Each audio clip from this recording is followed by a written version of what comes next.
Nagsisimula ang pelikula sa Tokyo, Japan, kung saan nasa bubong ng isang matayog na gusali ang isang nakamamatay na babaeng ahente na nagngangalang Avery Graves, at naghahanda para sa kanyang trabaho.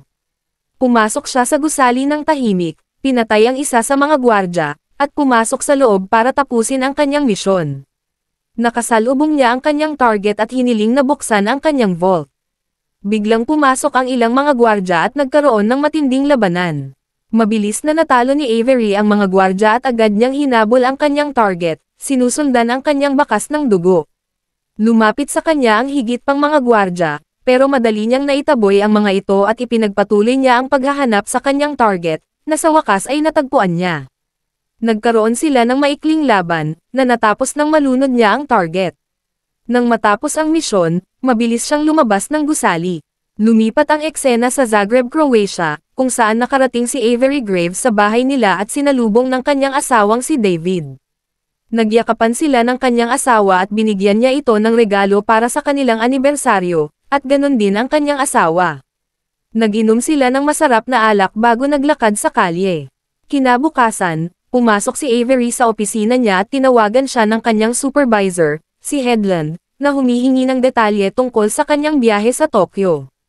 Nang matapos ang kanilang pag-uusap, pareho silang bumaba sa kanilang lihim na basement. Nalaman ni Avery ang tungkol sa kamakailang mga pagpatay sa mga kilalang tao, at nakakagulat, tila walang alam ang kanilang grupo kung sino ang responsable. Matapos makipag-usap sa kanyang supervisor, nagpa siya si Avery na umuwi at dumiretso sa kanyang asawa para magkasama sila. Nang nakarating siya sa bahay, laking gulat niya nang makita itong magulo at nakakabahala. Naisip niya na dinukot ang kanyang asawa, pero sino ang nagdukot sa kanya?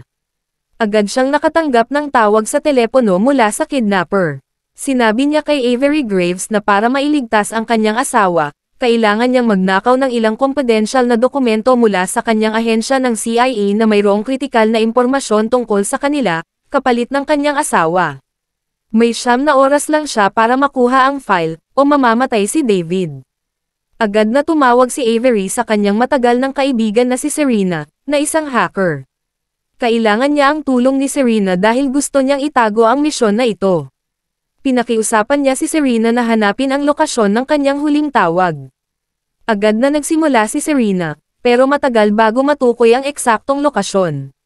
Bumalik si Avery sa headquarters para kunin ang impormasyon tungkol sa Canary Black, pero iilang ahente lang ang may access sa mga ganitong file. Naghack siya at nakahanap ng ilang impormasyon na makatutulong sa kanya, at naibigay din ni Serena sa kanya ang lokasyon na hiniling niya. Pumunta si Avery sa lugar pero wala siyang nakita kundi ang telepono at isang singsing. Nakatanggap siya ng tawag sa telepono na nagsasabi sa kanya na alam na nila ang kanyang maruming laro, na siyang nagdala sa kanya sa isang bitag. Sinimulang hanapin ni Agent Avery Graves ang paraan para maalis ang bomba, at nagtagumpay siya. Lumipat ang eksena sa CIA Black Site kung saan pumunta si Avery para makita ang isa pang matagal niyang kaibigan, si Maxfield. Ang kanyang pagbisita ay para makakuha ng eksaktong impormasyon tungkol sa isang assassin na nagngangalang Collie. Malinaw na ito ay isang paraan lamang para makapasok si Avery sa kanilang database. Tinanong niya ang bihag tungkol sa Canary Black, pero tumanggi itong magsalita.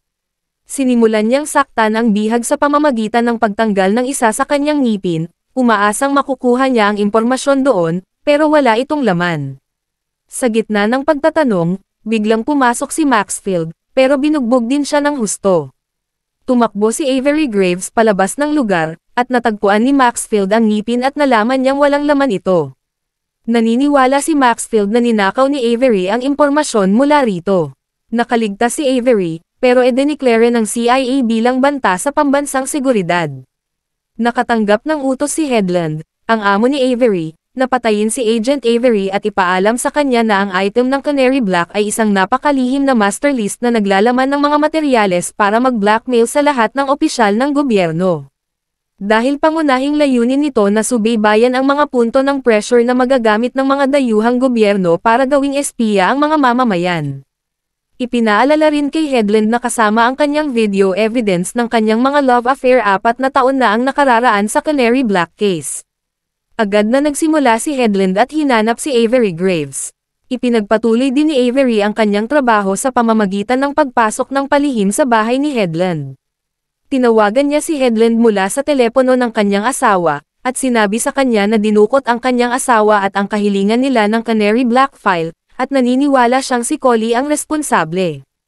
Humingi ng tulong si Avery kay Headland dahil lampas na sa kanyang karapatan at kontrol ang sitwasyon. Hiningi rin niya na puntahan ang kanyang bahay, na magulo dahil dinukot ang kanyang asawa. Agad na nagtungo sina Headland at Maxfield sa bahay ni Avery Graves at natagpuan itong maayos, salungat sa sinabi niya. Naniniwala pa rin si Headland na lahat ay planado. Samantala, pumunta si Avery sa isang party para makipagkita sa isang lalaking French at ipaalam sa kanya ang tungkol sa nagba-blackmail sa kanya. Kailangan din niya ng listahan ng lahat ng dayuhang ahente, mamamatay, at mga broker ng intelligence. Pumunta si Avery sa kanyang safe house para kumuha ng pera, pero nagulat siya nang makatagpo siya ng kalaban, na nagresulta sa isang malaking labanan na nagwagi siya. Biglang tumunog ang kanyang telepono at sinagot niya ito.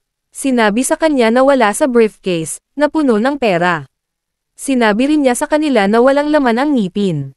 Pero lalo lang nagalit ang nagba-blackmail sa kanya, na nagpatuloy sa pagpapahirap sa kanyang asawa. Humingi siya ng dagdag na oras, pero sinabi sa kanya na may 4 na oras na lang siyang natitira. Humingi siya ng pagkakataong makipagkita kay Headland at humingi ng tawad dahil hindi niya ito naabisuhan. Pinuri rin niya si Avery kung gaano kaayos ang kanyang bahay at sinabi rin niya kung ano ang Canary Black at na nasa file din ang kanyang pangalan. Biglang dumating ang CIA at inaresto si Avery. Habang nasa biyahe, tinanong nila si Avery tungkol sa mga file, pero biglang nagkaroon ng twist, at may sumalubong sa kanila, na nagresulta sa isang habulan. Naglagay sila ng bomba sa magkabilang gilid ng kotse, na nagdulot ng malaking barilan. Nakipaglaban si Agent Avery sa ilan sa mga lalaki na nagdulot ng pagbangga at pagkatapos ay tumakas. Nakasalubong ni Heard ang nagba-blackmail kay Avery sa National Security Service at nangako na hahanapin niya ito. Balik kay Avery, nagbook siya ng isang hotel sa pangalang Olivia Oxley. Pagkatapos ay palihim siyang lumabas ng kanyang kwarto at pumunta sa isang kalapit na kwarto. Agad na pumasok si Heard sa kanyang kwarto sa hotel at nahuli ni Avery. Pinagsuot niya ito ng isang mask para hindi marinig ng kanyang bodyguard ang kanyang pagsigaw at sinimulang tanungin siya tungkol sa password. Hindi siya nag-respond ng maayos, kaya sinimulan niyang pahirapan siya. Sa huli, binigay niya ang maling password, na nagresulta sa pag-freeze ng site. Malakas siyang sinuntok ni Avery. Tumawag si Avery kay Serena para humingi ng tulong sa pag-hack sa laptop nito. Humingi rin siya ng tulong kay Headland at pumayag itong tulungan siya. Sumali si Avery kay Serena para mangalap ng impormasyon, gamit ang isang malaking drone para makapunta sa headquarters ng CIA. Samantala, nagising ang kanyang bihag. Sinubukan ni Avery Graves na ma-access ang file na nakakabit sa Canary Black. Nakuha niya ito at mabilis na nagsimulang kopyahin ang lahat. Samantala, nakita ng mga bodyguard at sekretarya ni Heard na nakahandusay sa sahig ng kanyang kwarto. Kaya sinabi niya sa kanila ang plano ni Avery Graves na magnakaw ng mahahalagang impormasyon. Pero nagtagumpay si Avery Graves sa pagkopya nito at ngayon alam na ng buong security team kung nasaan siya. Pinalapit ni Serena ang kanyang drone mula sa bintana para tulungan si Avery Graves, pero bumagsak ito ng hindi maganda.